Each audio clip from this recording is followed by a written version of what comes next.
Welcome to the Tech Egg. Don't get scrambled. Enjoy the video.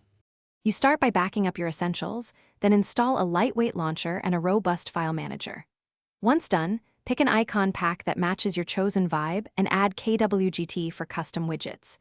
You want a clean home grid, set gestures, disable unused apps, and lock the home layout. This sets a stable foundation so later visual changes won't break app placement or performance.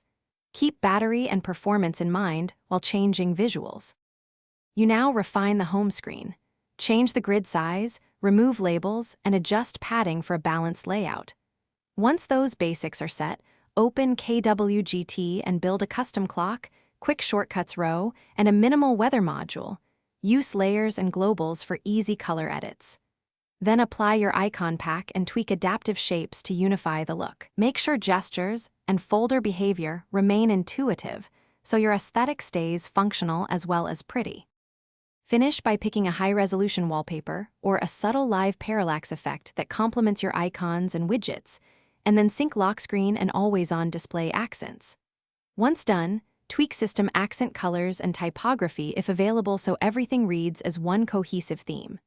If icons look wrong or widgets don't load, clear the launcher cache, reset icon cache, or reapply the icon pack. If problems persist, temporarily switch to a default launcher to isolate the issue. Thanks for watching. Consider subscribing if I helped unscramble your problems.